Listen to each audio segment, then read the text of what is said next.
நண்பர்களே வணக்கம். அடுத்த வாரம் முதல் ட்ரம்மோடைய நிகழ்வு என்ன ஆகும், ஈரானுக்கு என்ன நடக்கும், தமிழ்நாட்டில் யார் ஆட்சியை பிடிப்பா, இதெல்லாம் முன்கூட்டியே சொல்லக்கூடிய ஒரு மாபெரும் ஜோதிட கணிப்பாளர் ஒருவர் வரப்போகிறார். அதை நம்ம சேனலில் கொண்டு வர போகிறோம். அது எப்படிப்பட்ட சேனல்னா, எப்படிப்பட்ட ஜோதிடர்னா, சுமார் 7 தலைமுறையாக இப்பொழுதெல்லாம் ஜாதகம் ஜோதிடம் அப்படின்ற மாதிரி போயிடுச்சு.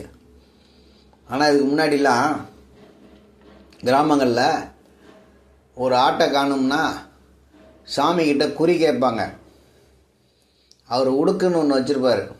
அந்த சவுண்டை கேட்டாலே பேய் ஓட்டுற மாதிரி இருக்கும். அந்த சவுண்டை பார்த்துட்டு அதுக்கு அடுத்து அவர் ஒரு அறிவுரை சொல்லுவார். அதுக்கு பெரிய லட்சக்கணக்கான செலவெல்லாம் கிடையாது.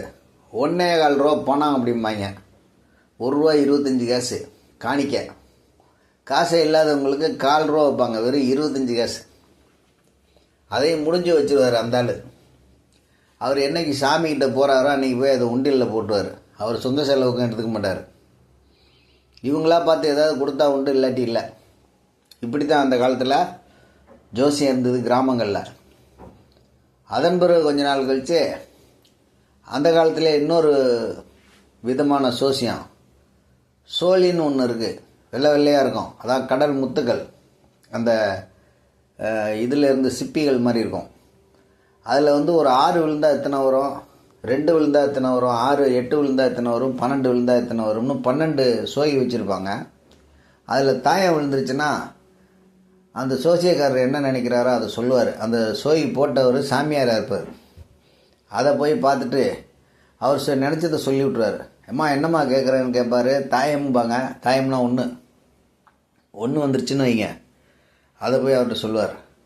இப்படிப்பட்ட காலகட்டத்தில் ரொம்ப ப்ராப்பராக ஜோதிடத்தை சொல்லிகிட்டு இருந்த ஒரு மாபெரும் இன்றைக்கு நமக்கு அறிவுரை நம்ம சேனலில் கூற போகிறார். நீங்கள் தொடர்ந்து ஆதரவு தாருங்க, சப்ஸ்கிரைப் பண்ணுங்கள், லைக் பண்ணுங்கள், ஷேர் பண்ணுங்கள். இதெல்லாம் பண்ணிங்கன்னா மென்மேலும் உள்ள காரண காரியங்களை தரலாம். அந்த ஜோதிடருடைய டைரக்ட் நம்பர் உங்களுக்கு அந்த ஸ்க்ரீன்லேயே தெரியும், நீங்களே பார்த்துக்கலாம்.